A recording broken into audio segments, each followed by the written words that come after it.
Hola a toda la audiencia de Criptonoticias. Nos encontramos aquí con Xavier Serret. Él es el único hispano que aparece citado entre las 10 obras que Satoshi Nakamoto incluyó dentro de la bibliografía del white paper de Bitcoin. Hoy estamos celebrando precisamente los 13 años de la publicación de esta obra y qué mejor que tener a uno de los antecesores, digamos, de este gran proyecto que hoy tenemos con nosotros. Entonces, ¿cómo estás, Javier? Muy bien, gracias, gracias Iván por la introducción.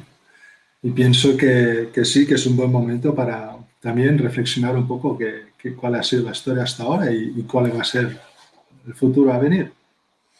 Javier, participaste en esta investigación sobre estampas temporales en Bitcoin desde el punto de vista de la ciencia de la computación, ¿verdad? Tú eres científico de la computación, ese es tu background, más o menos. Sí, sí, de hecho veníamos desde un punto de vista ciencia de la computación y un poco menos de la parte, digamos, cripto puro, aunque en aquel momento lo que realmente estaba más de moda era todos los sistemas de cripto de llave pública. Y toda la parte que nosotros llamamos time stamping, me cuesta pronunciarlo en español, la verdad, estampas temporales. Toda esa parte fue un nuevo tipo de RD, algo que realmente nadie se imaginaba que realmente valía la pena mucho investigar en ese momento. Sí. Estamos hablando de De los 90, 97, ¿no? El sí, 96, más o 97, menos. 97 por ahí, sí, año 97. ¿Cómo te enteraste que tu trabajo era una de las 10 columnas vertebrales de Bitcoin? ¿Y cómo te sentiste en ese momento? Un periodista me llamó, me Así, diciendo, o sea, tú lo entonces sabías de antemano, no lo sabía de antemano. pero ya sabías de Bitcoin para entonces. El Bitcoin ya tenía 4 o 5 años cuando me llamaron la primera vez. Wow. Lo que pasa que uno hace muchas cosas en la vida y toda esa tecnología de time stamping fue una época que que yo hice durante alrededor de 2 años, 2 años y medio, y luego me pasé mucho a toda la parte de gestión de confianza, sistemas criptográficos de gestión de confianza y luego más tarde a sistemas criptográficos para la gestión de identidades distribuidas. Y entonces estaba haciendo identidades distribuidas cuando me comunicaron esto. Sí. Ok. ¿Y tu percepción o interés sobre Bitcoin cambió de alguna manera cuando te enteraste que eras una de las personas citadas? ¿Cómo fue esa experiencia? Bueno, también es curioso porque en aquel momento estaba empezando ya a acabar el mundo de mi MBA y había estudiado finanza. Entonces también lo vi desde un punto de vista financiero, puro y duro, de lo que significaba pues, un nuevo tipo de moneda, un nuevo tipo de instrumento. Y eso sí que me levantó mucho la curiosidad. Hasta yo diría que la parte que es el time stamping es realmente la parte, la columna vertebral, porque no es otra cosa que el famoso blockchain de hoy en día. Solamente hemos cambiado el nombre. ¿Eh? Y lo que nosotros nos ocupábamos precisamente era la escalabilidad distribuida del blockchain, que es finalmente la parte más crucial de toda la tecnología actual. Entonces sí que esa parte, pues digo, finalmente nosotros creíamos en bastantes aplicaciones, finalmente ha aparecido una aplicación que, como pensábamos, sería una tecnología muy importante para el futuro, pero no acabamos de encontrar, the killer app, the version killer app, hasta que el Bitcoin apareció. Sí, totalmente. Bueno, me voy a adelantar a ver unas preguntas posteriores que tenía, pero ya que lo mencionas, la investigación que incluyó Satoshi tiene por nombre Diseño de un servicio seguro de estampas temporales con mínimos requerimientos de confianza. En el white Sí, paper de Bitcoin, Satoshi da una enorme importancia a las estampas temporales. sí. Dice, cito, proponemos una solución al problema del doble gasto usando un servidor de estampas de tiempo distribuido de par a par para generar pruebas computacionales del orden cronológico de las transacciones. Ujú. Aparte, ya en tu trabajo se utilizan árboles de Merkle Sí. con documentos hasheados, es decir, que ya está todo este tema de la blockchain, como bien mencionabas, incluido dentro del trabajo. Entonces, te pregunto, ¿crees que sin tu investigación Bitcoin hubiera sido posible? Sí, sí, sí, ¿Sí? no voy a ser tan pretencioso. La verdad es que nosotros lo que hicimos fue sobre todo crear una imagen global de lo que se estaba haciendo en ese momento en toda la parte de las estampas temporales y ocuparnos mucho más, pues como decía, de minimizar la confianza a lo que en aquel momento se tenía muy a la moda, que era la parte de confianza tercera, que es Trusted Third Party, o la Certification Authority, que era realmente donde todo el mundo, nosotros todos intuíamos dónde estaba el gran problema en aquel momento. No solamente tecnológicamente, pero de manera, digamos así, societal o de manera de business model, ¿no? Y sí que hicimos esa parte, pero al mismo tiempo muchos de los building blocks fundamentales, como tú has dicho, los árboles de Merkle y cosas así, ya existían. No inventamos la rueda de cero, claramente. Ya. Entonces, ¿por qué crees que se citó tu trabajo y el de Jean-Jacques? Olvidé el Sobre nombre. todo por lo que estaba diciendo, porque nos focalizamos muchísimo en esa parte de minimizar la confianza Ya. a terceros y la escalabilidad en sistemas lo más distribuidos posibles. Y la escalabilidad la buscábamos no solo de manera, digamos, operacional, pero sobre todo en gestión de confianza, ¿no? Eso era la parte que, aunque criptográficamente a veces las cosas, cuando las escribes matemáticamente, pues parecen sencillas, no lo son tanto cuando lo pasas al mundo de la implementación informática, Claro. como vosotros también habéis notado seguramente. Y esa parte sí que nosotros pues, nos focalizamos mucho y estamos, digamos así, estamos aterrizando, volviendo mucho más práctica todos estos conceptos que muy a menudo eran más que nada matemáticos. Claro, esos conceptos que te mencionas son los que ya estaban incluidos en los trabajos de Haber y Stornetta. Sí, sí. Y luego con Harvard trabajé directamente Así. con él. Sí, el trabajo que hice luego en gestión de confianza distribuida lo hacía en colaboración también con Harvard, pero antes Harvard lo conocía de referencia, de papers, pero luego éramos compañeros de oficina. Qué increíble. ¿Qué tal esa experiencia trabajando Una, junto con una él? persona fantástica, una persona fantástica de una modestia alucinante, de verdad. Tú lo encuentras por la calle y claramente no te das cuenta de quién es. Es muy, muy modesto. Una persona realmente, creo que aún vive en Nueva York. En aquel momento trabajamos en Santa Clara, en California, y teníamos un grupo bastante potente de cripto en la empresa que se llama Intertrust en aquel momento. Ya. Precisamente sobre ese tema de la confianza, me llama la atención, no sé si era algo también que estaba muy en boga en el momento. En el paper se lee que impusieron como requisito reducir la confianza necesaria, la confianza en terceros, necesaria a lo Sí, mínimo. Que sí, si bien dicen que no era posible o no era preferible en entornos de negocios eliminarla por completo, tenían esa necesidad de reducirla. sí, sí, sí. ¿Por qué En esto? aquel, en aquel momento, cuando digamos era un poco en aquel momento que, por ejemplo, la empresa RSA, pues era lo más fuerte, ¿no? Que luego también se unió con VeriSign y gente así. Lo que quiere decir es que había un modelo de negocio muy centralista. Somos los primeros y tú tienes que hacernos confianza absoluta porque somos los que ponemos en marcha todo el ecosistema de gestión electrónica de documentos, lo que fuera.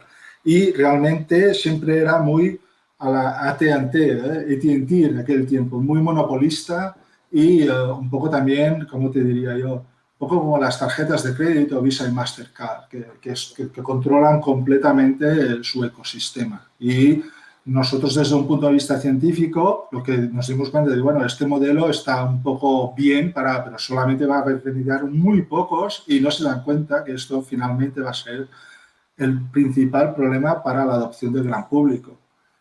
Y entonces siempre, no solo en esto, en el time stamping, no la parte de gestión de confianza, siempre estamos muy, muy focalizados en esa parte de minimización de la confianza a lo mínimo necesario absoluto. Que luego aunque en aquel tiempo lo hacíamos muy estáticamente, yo hablo ya un poco más tarde, con la gestión de certificados más o menos customizables, que ahora se hace más bien pues, con los contratos smart contracts y cosas así. Finalmente, el concepto sigue avanzando, ¿no? Pero el concepto ya estaba en aquel tiempo.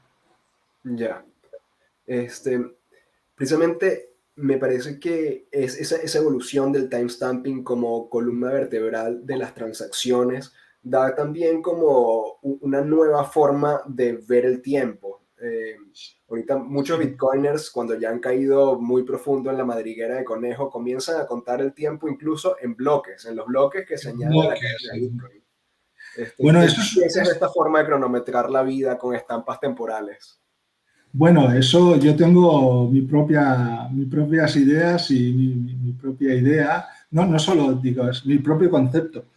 Tenemos por ser especie humana, por ser humanos, vivir en la Tierra, tenemos una idea del tiempo un poco torcida, un poco limitada, un poco encapsulada. El tiempo tiene una regularidad absoluta y el tiempo tiene un valor absoluto. O sea, para todo el mundo pasa el reloj a la misma velocidad. Pero claramente Einstein ya nos explicó perfectamente que el tiempo es absolutamente no absoluto, es totalmente relativo, ¿no? Y en el mundo del ordenador, cuando los cálculos empiezan a ser cada vez más rápidos y más, digamos así, simultáneos, tienes que empezar a utilizar un concepto mucho más moderno, mucho más relativístico sobre lo que significa el paso del tiempo. Entonces, cuando estás hablando en concepto de bloques, ya has hecho un paso muy importante. Significa que el tiempo ya no es regular. El tiempo es relativo al observador, al que crea los bloques, digámoslo así. Y que dos cadenas blockchain independientes no son directamente comparables, ¿no? Es otra de las partes que tienes que... y esto también no es otra cosa que la implementación de la realidad física, que el tiempo es relativo. Ya.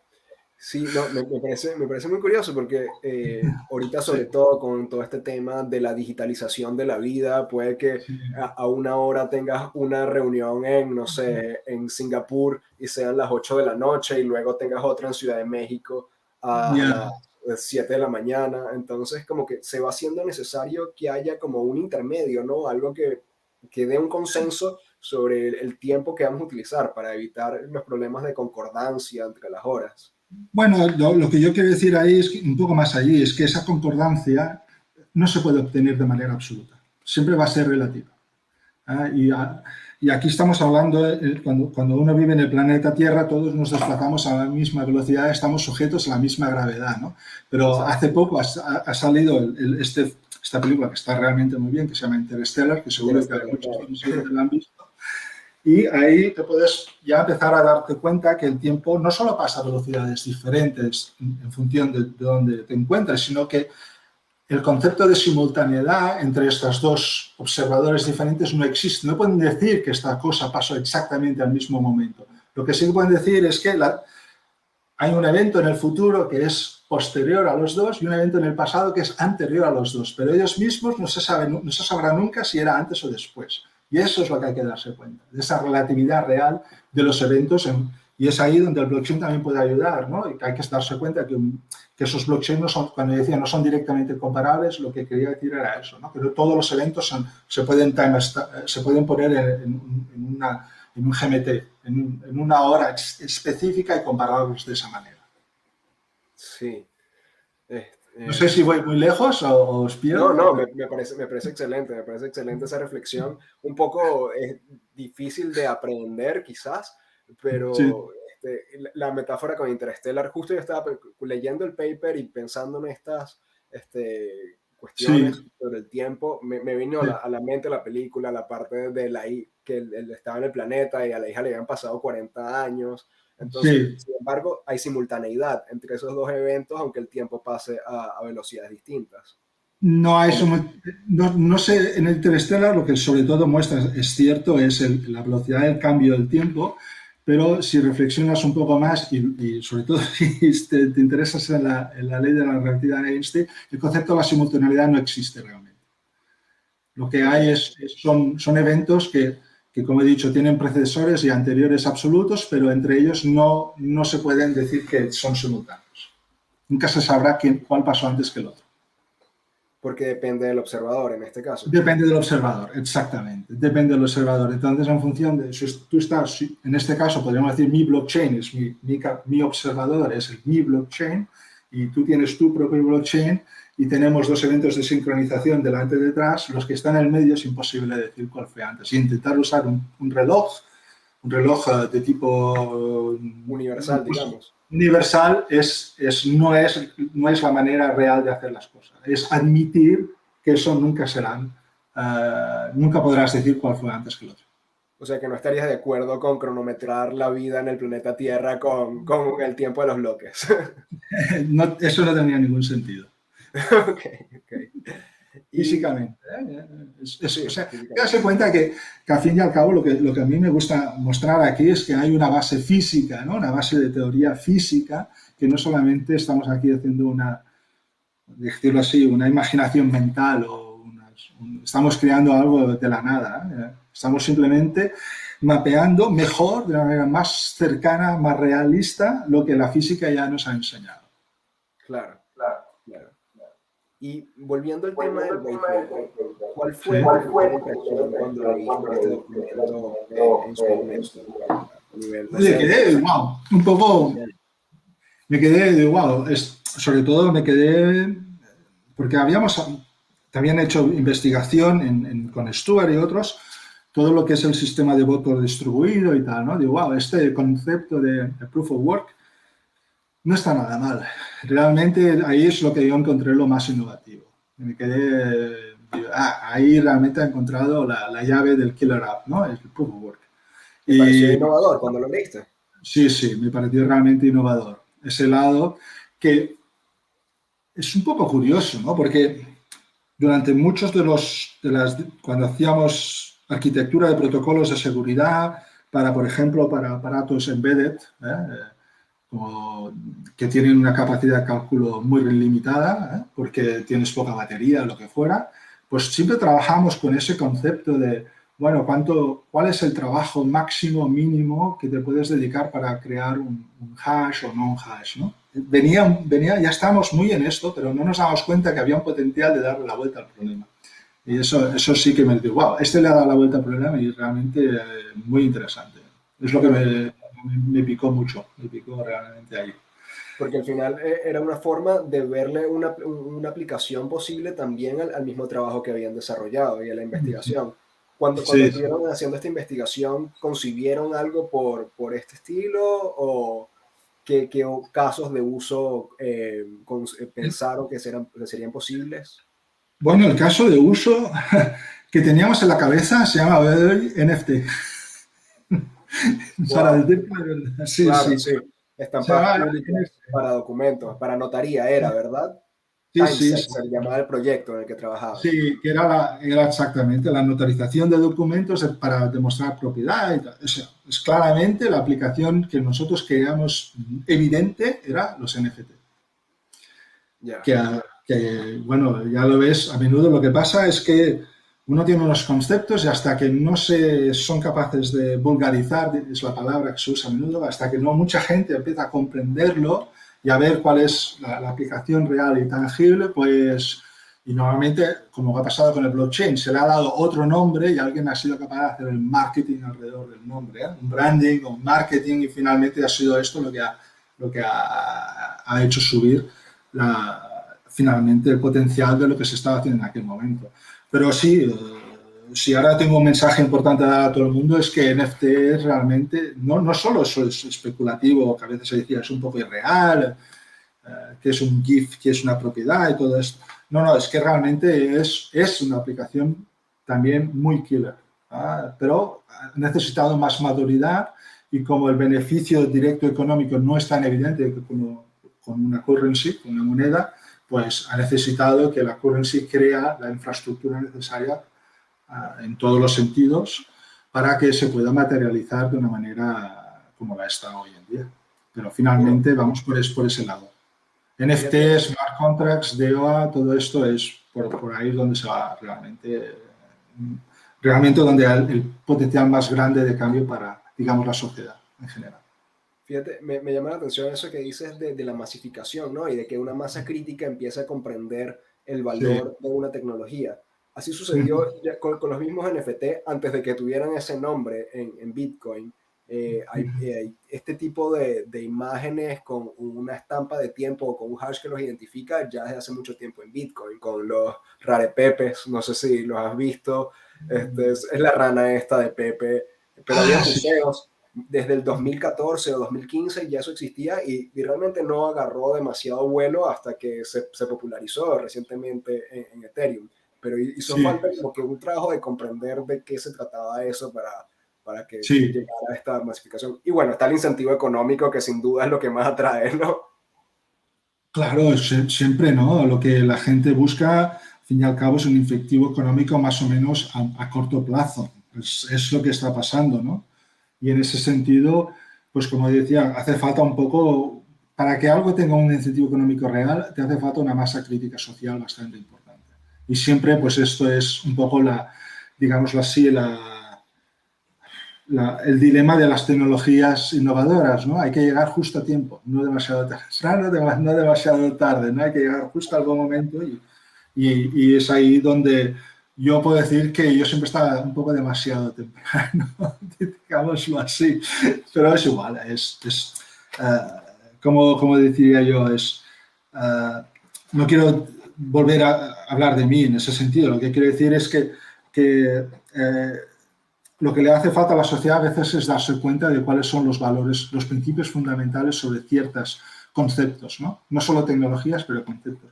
Y el concepto del claim of property es un concepto que es muy antiguo, simplemente que es un poco con el mundo del arte, ¿no? La valoración que se le da a un artista a menudo no es ninguna hasta que no se muere, es un poco, no sé si veis un poco el paralelo al mundo del arte en ese sentido, pero lo que quiero decir ahí es que mucha gente no comprendía lo que significa esto hasta que no ha habido suficiente masa crítica que le ha hecho, bueno, pues sí que es lo que es, ¿no?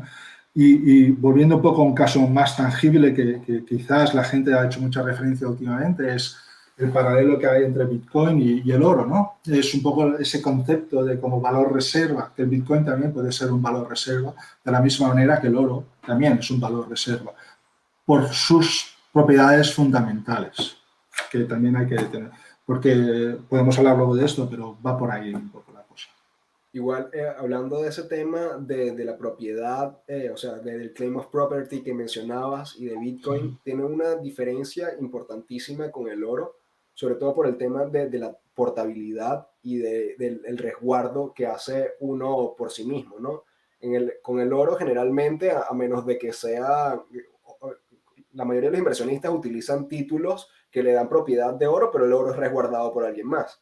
Entonces es confiscable por alguien más en caso de que haya una deuda. Correcto. Entonces con Bitcoin se da el caso de que tienes propiedad total sobre eso, prácticamente inconfiscable a menos de que haya un uso de fuerza, pero aún con el uso de la fuerza tienes que ceder tu voluntad y ceder tus llaves para que puedan reclamar esa propiedad. Entonces como que reconfigura esa idea de propiedad que teníamos antes en tanto a confiscabilidad, al menos, de que si tienes una deuda o algo así, un banco o un estado no puede realmente tomarlo simplemente, sino que tiene que pasar por ti y por tu voluntad la toma de esa propiedad. Pero bueno, lo que quiero decir aquí es estamos hablando de un rango de grises entre lo que significa tener la propiedad física del asset y lo que significa tener un título que da derecho a la propiedad física del asset, ¿no? Y es cierto que el Bitcoin baja mucho la barrera de coste de la propiedad física del asset. Tu barrera de coste puede ser realmente absolutamente negligible. Cuando tener 2 toneladas de oro en casa, pues realmente tiene un coste asociado interesante. Sobre todo en sistemas de todos lados, ¿no? Y esa bajada es muchísima esa barrera de coste. Pero eso también depende, para un organismo institucional eso no tiene importancia, ¿no? No podría tener, o sea, un gran banco puede guardar fácilmente 2 toneladas de oro en su casa. De la misma manera que con un fondo de inversión también podría, pues hay fondos de inversión en que tienen montones de obras de arte pero tampoco las tienen en sus oficinas, las tienen en un Porto Franco y cosas por el estilo, ¿no? Pues también hay toda una gama de grises aquí. Lo que sí que es verdad es que queremos decir, ese título no ese título, esa propiedad se ha vuelto más democrática, más al alcance de todo el mundo. Aunque es verdad también, vosotros lo sabéis, que hay mucha gente que tiene bitcoins, pero que no solamente tienen un título de propiedad, no tienen el bitcoin real. Sí, exacto. El caso de los fondos de inversión, los ETF que recientemente fueron aprobados, todo eso es realmente como un título de deuda de Bitcoin, de que me den un Bitcoin. Hay incluso en muchos exchanges realmente tú tienes un password que te da acceso al sistema, pero Exacto. es un poco un título de propiedad ese password, porque el asset no lo tienes tú, el asset lo tienen ellos. Exactamente. Bueno, de todo esto que hemos conversado, a mí ya me da la intuición de que sí, pero igual te lo pregunto. ¿Te consideras Bitcoiner en la actualidad? ¿Usas o has usado Bitcoin en tu vida? Pues te vas a sorprender, no. De verdad. De, ¿Nunca has usado Bitcoin? nunca, nunca. Wow. Me No. sorprende. Sin duda me sorprende. Que sí. Es un poco, el problema que he tenido es un poco el de saber demasiado. Ok. A gente que sabe demasiado a veces no hace las cosas. Es un poco como Elon Musk que permite a los otros coger su cohete y él no lo coge él mismo, ¿eh? En cambio, los otros dos sí, ¿eh? Él sabe quizá mejor que no hay que jugársela en ese momento. Uh, un poco, no lo digo en ese sentido, es una cosa también, como lo diría, son cosas de la vida. ¿Eh? He hecho cosas muy diferentes en mi vida y cuando llegó la fuerza del Bitcoin yo estaba haciendo algo absolutamente diferente, que no tenía nada que ver y ahora sigo haciendo cosas muy diferentes que me ocupan todo el día. Y en ese sentido, pues no me he metido a usar el Bitcoin como mucha gente. El que también ahora mismo, y eso sí que es mi opinión realmente íntima, personal, estimo que el Bitcoin tiene un problema ecológico y un problema de sostenibilidad. Y en ese sentido, creo que tenemos que buscar todos juntos alguna manera de solucionar este problema lo antes posible, aunque, por ejemplo, estimo que el Proof of Stakes ahora mismo es más razonable que el Proof of Work. ¿Ah? Pero claramente esto no hay consensos en este momento hacia dónde las cosas van. Sí, justamente los últimos estudios que se han hecho en el Consejo de Minería, que fundó Michael Saylor justo con Elon Musk en su momento, han Sí, demostrado una creciente tendencia a la utilización de energías renovables para la minería. Y al final también se alinea con los incentivos económicos del mismo Bitcoin o de los mineros de utilizar las energías más baratas para maximizar las ganancias, ¿no? Entonces, por ese sentido, ya habría como que una tendencia a la búsqueda de energías verdes y de mayor sostenibilidad en Bitcoin por lo barato que se ha vuelto la minería, o sea, el uso de energías renovables. Y bueno, con la expulsión de Bitcoin de China, ya casi que la gran huella carbónica que iba desde allá se ha reducido en, bueno, como un 50% de la red, que era lo que más o menos se estimaba en China. sí, es cierto y la verdad es que el uso de energías renovables se facilita mucho por la baja banda pasante de Bitcoin. ¿Eh? Puedes poner una minería donde te dé la gana, en el mundo. Tu banda pasante no es el problema. Y claramente eso, pues si hay el famoso caso de Islandia y compañía, está muy más que justificado, pero el problema es más fundamental, en mi opinión. Estamos hablando del hecho de que matemáticamente vamos a crear un coste exponencial a la minería, ¿no? Y ese coste exponencial, por definición, no puede crecer de manera lineal como lo hacen las energías sostenibles. Entonces, ahí es donde está el trick, ahí es donde está el trick de la cuestión. A medida que vamos avanzando, esto va a ser mucho más evidente. No va a ser simplemente una cuestión de optimización perdona que hay aquí un perro del vecino, no va a ser una cuestión de simplemente optimización económica a corto plazo o digamos, porque simplemente la matemática nos ha enseñado que la escalabilidad se lo va a comer. Ya, claro. Recuerdo que mencionabas antes que el Proof of Work te parecía la prueba de trabajo en Bitcoin, te parecía una de las ideas innovadoras acá. Sí, Entonces, hubo como un giro en tu concepción actual en ese aspecto, ¿no? Porque el Proof of Work es uno de los elementos que hace que Bitcoin no sea capturable. Es decir, que por más dinero que imprimas, que es algo que corre el riesgo del Proof of Stake, y que puedan dominar la red, tener una mayoría de participantes con mucho dinero que compren los nodos y por lo tanto puedan manipular la red, en el Proof of Work, ya que es necesario el consumo eléctrico y es necesario tener estos chips y estos equipos avanzados, no es tan fácil como acceder a esta captura. Entonces, ¿hubo un cambio en tu concepción respecto a esto? sí, sí, es cierto. Sí, la verdad aquí es que el problema del proof of stakes es el monopolismo, como tú estás diciendo, y cómo evitar que ese monopolismo acabe dominando la red de alguna manera. Y esa es la parte que está realmente más abierta en este momento. No te puedo decir que tengo la solución mágica. Lo que sí que siento es que el proof of work, que claramente ha funcionado muy bien durante los primeros 10 años, está mostrando su dificultad que al principio no nos dábamos tan cuenta. Y ahora sí que se ve. Uy, ¿qué ha pasado? ¿Te he perdido o no? No, no, sigues aquí, estás con nosotros. Ah, vale, vale. No sé qué ha pasado. Le he dado un ratón aquí de lado. No, lo que decir en eso, que todo tiene que evolucionar. Lo que en un momento te pareció súper revolucionario, la solución definitiva, no tiene por qué serlo para siempre. Hay que saber ir cambiando y también saber cambiar de opinión cuando es necesario. Claro.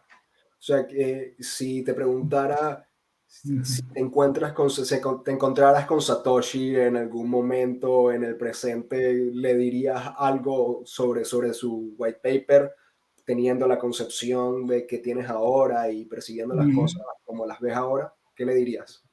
Sobre todo eso, que nos tendríamos que concentrar mucho más en la sostenibilidad, que es un problema tan importante como el que está intentando solucionar Bitcoin originalmente. Y que tenemos, como sociedad, tenemos que buscar siempre ese balance entre, para solucionar un problema no puedes cargarte muchos otros, es lo que yo siento.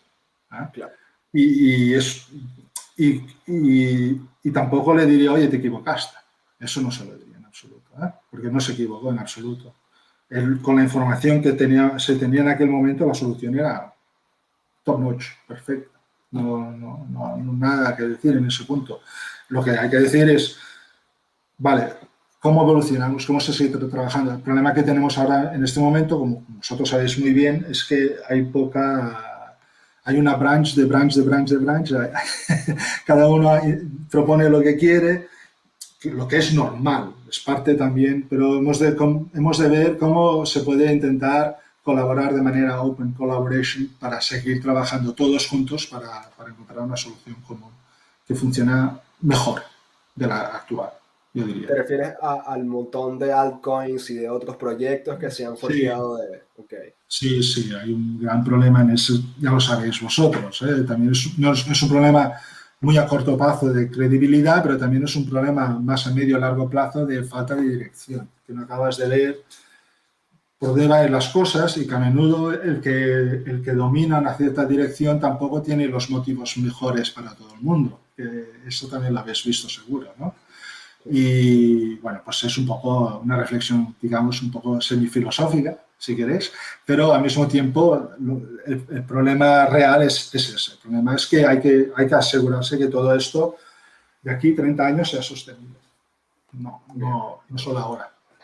¿Me Bueno, explico? Xavier, súper interesante esta conversación. Muchas gracias por estar aquí con nosotros hoy. No sé si tienes algunas últimas palabras que quieras compartir con la audiencia de Criptonoticias en este día aniversario, digamos, de, del white paper. Pues nada, muchas gracias por haber tomado el tiempo de entrevistarme y buscar mi opinión. Yo me considero un poco un átomo un poco fuera del radio habitual de todos los días, de todas las discusiones, y aprecio que habéis buscado saber cuál era mi opinión y por qué llegamos aquí. Bueno, sería interesantísimo también contar con tu participación en el ecosistema. Quizás en el futuro te intereses en estas múltiples intereses que se nota que tienes, termines inclinándote un rato a ver qué pasa por acá, y contar con tu conocimiento sin duda será de mucha utilidad para Bitcoin y para toda la industria. Gracias, gracias. Lo estoy reflexionando, lo estoy reflexionando. Muchas gracias. Bueno, querida audiencia, si les ha gustado esta entrevista, recuerden que pueden darle like y suscribirse a nuestro canal en YouTube para seguir recibiendo contenido de este tipo y para que este tipo de entrevistas llegue a más personas y continuemos educándonos sobre este fenómeno. Y bueno, para todos, feliz aniversario del white paper y nos estamos viendo. Muchas gracias. Muchas gracias a todos.